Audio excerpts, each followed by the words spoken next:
This was pretty crazy. So it was the two after her loss to the Storm. We watched the game. Skylar Diggins was just hooping. But nonetheless, after the loss against the Storm, she called out the commissioner.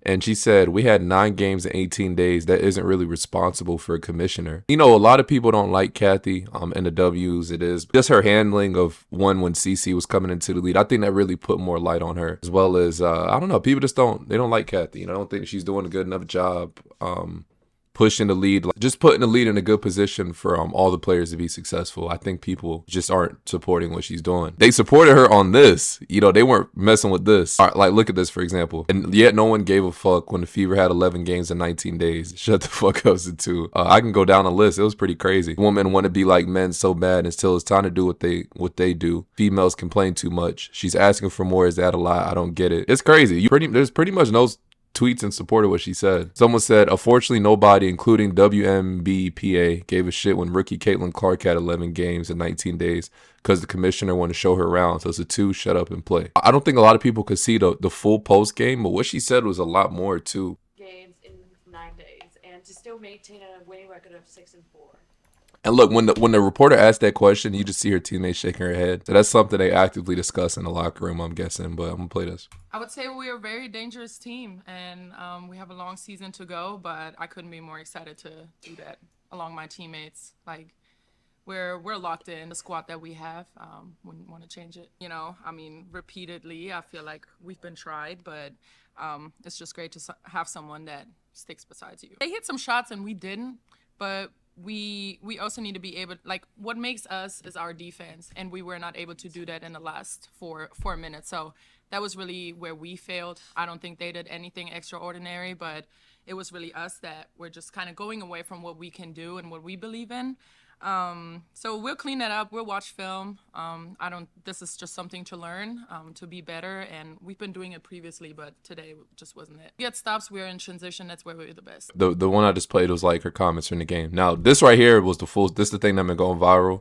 This is the full segment of what she was saying about the schedule and everything. So this is the full comments. So you get a gist of everything. This is a conversation that could also be important for the next CBA. You know, Cathy added a lot of games, and us. See, like, even that I don't agree with. If you want to get paid more, you have to play more games. That's one. She added like you guys play 44 games now, and then it's your job to play. Like, what do you expect? You want it to be a 20-game season? It's your job to play, and the W has such a short span of playing. Like, can y'all imagine if they played 82 games? Do y'all know the type of madness that'll be going? They will complain every game, and then they'll still be saying, "Oh, we want to be paid more." Like, so that I don't even agree with there.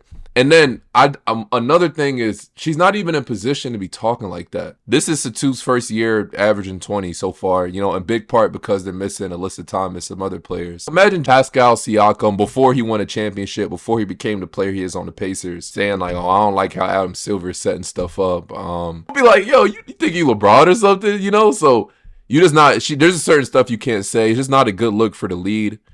You know, her own image, and then it's just not a good look. You know what I'm saying? Like, that's something she should have kept to herself. As players, recovery is so important. We put our bodies on the line every single time. We had 9 games in 18 days. That's not really responsible for a commissioner. Yeah, that she said is not responsible for a commissioner. Like, it's your job. Like, what you mean? It's your job. Yeah, that's crazy.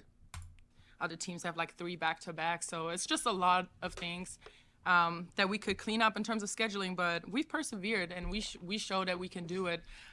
It's just something that obviously along the way over the course of a long season, that's really hard to do. I'm not gonna lie, if this was like the NBA and they were making like decent bread, she'll get fined like shit. Like they would have fined the hell out of her for that. But I don't know if she gets fined for that. I don't think she gets fined for this, but I know the commissioner not going to be happy about that. I know for sure Cathy not going to be happy about that, you know, so. I think every single team in this league is really, really good. So it really doesn't matter who we play against. But like I said, 9 games in 18 days. How much can you recover? How fast can you recover? Obviously, we have a great staff, and I trust in that, but in previous years, you know, it did look different for me, and I know it's not like that across the whole league. So even just making sure that all teams supply the necessary recovery tools, treat professionals as professionals, but also the league being able to work together with players and not just throw them out there. I mean, even in the playoff run, like it's going to be a lot of games, but just taking care of their product as well. She said taking care of their product is, yeah, she's wildin', not gonna lie. And y'all know the other thing before I get back to this is not her first time like saying some stuff she's not supposed to say. She'll tap in with, you know, anything. She don't care. Y'all remember that player that got cut by the Valkyries? Caitlin something. Shouldn't that's how you say her name? I don't want to say it wrong, but if I did, I apologize. Y'all know me. I'll be messing up names. The girl got cut, right, by the Valkyries. Then she commented, girl, she got a chance. That's more than others get. And to promote her and share her culture is amazing. She was introduced to the fan base. She got waived because she wasn't good enough yet. I was like, that's not even your team. Like, what would you like? Why would you say this? Somebody who hasn't really, who's good, but they haven't really done nothing in the league to get that, you know, that respect to comment on stuff. That's like them saying Zach LaVine or DeMar DeRozan come out and said, oh man, he got his chance. Well, at least the NBA marketed to him, and he got introduced to a whole nother world. But he's just not good enough yet. They'll be like, it's not even your team. Fuck you talk about? I'll tell you why. This is not even like, it's not what you say, how you say it type of situation. It's one of those like, you didn't even have to say it at all. Like, why are you even in it? Because in a time where not only the talented rookies are being waived, Deja Kellys, the Serena Sundells, even Caitlin Chen, also vets that are getting packed up and sent up out of here. That's what time in, okay? Vets that have done their work and they were good enough. So to leave this type of comment about Caitlin Chen being waived under this creator's video when you honestly didn't need to use your platform and respect that you have in the W to do that, to kick a rookie, honestly, why she's down, okay, in some of the worst times that she may ever go through, and to insinuate that she should be grateful that the Golden State Valkyries marketing team used her face and likeness for money that she actually will never receive. She got an opportunity. Yo, that's another thing. I was like, yo, you acting like she's getting paid from that.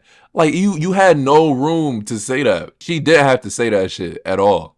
So it's not like this. It's like a pattern for her, is what I'm saying. So I'm like, yo, you wildin'. On a new team, it was marketed like they were going to give opportunities to rookies and expand the league for more opportunities for college players. And she was supposed to be grateful about that. Maybe she is grateful. She did get an opportunity. And you may be right, Satou, right? That she does need to continue to work on her game. I think we can agree with that. But this is a very traumatic time for these women who are getting fired in front of the world. So I just don't understand why she felt the need to insert herself into this lady's video, into the conversation. Because fans have a right to question the way the WNBA is doing business. And the fact that the marketing team and the front office are somehow separated when they're in the same office, not an appropriate response. And the fact that she did get the opportunity to work on her game and go to training camp and she still has more work to do doesn't negate the fact that this comment just didn't even need to be said. And another thing, when I'm either covering women's basketball games or I'm going as a fan, I'm personally, like many of my peers, are going for the NECAs, for the Skylers, for the ATs, for the Stewies, for the Asias, right?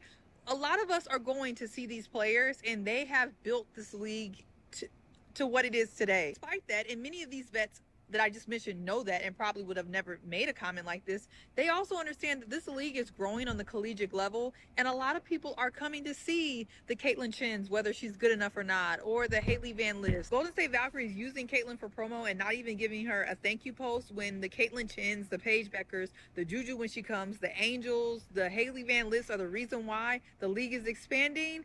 I was in the league at this age right now. I would also have to come to terms with that. Although I built this league and I may be better than the young people coming behind me, the movement and the growth in the W is at the collegiate level and it's with the youth. And so with my position, with my age, with my seasoning, okay, I would have to be more mindful of what I'm saying, because as a leader, as a vet, as a person who has already lived this life, the words that you say can cut. And that's all I got to say. You guys, yeah, she's wildin', bro.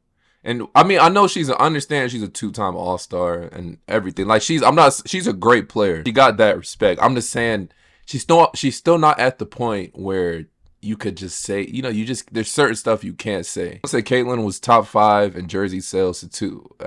Satou's cold, bro. Don't get it twisted. He says Satou's you. I mean, if you watch the W, you know she's cold. So she cold. I'm not saying that, but she's not at the point where you could just be saying certain shit like that. Like, and the W is more ruthless than the NBA. Like y'all see she's a 2-time All-Star. She's a great player. He can fuck around like not have a job next year. The way they be cutting great players, you know, and they have to go overseas or whatever. T being out, that's a big loss. and also Ka being out. So I think everyone, though, has been able to really take a step beyond and really learn and grow within these situations. And I grow every single game. Really having great people around you is important.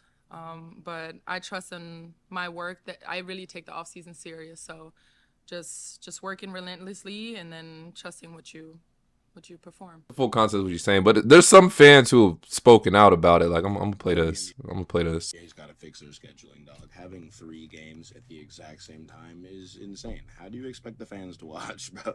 Like, you want people to watch the games, and then you schedule 3 games at the exact same time. Why? Why would you do that? That's different. Her scheduling issue is like the amount of games they're playing within days. But her argument doesn't really make sense. Bro, she's complaining that none of the games are even back to backs. May's 31 days. So they haven't had a back to back. And the next back to back they have is the 18th and the 19th. Fuck what she talking about. First, June 3rd, June 5th, you're getting 1 day rest, and then now she has a 4-game rest, another 4-game rest.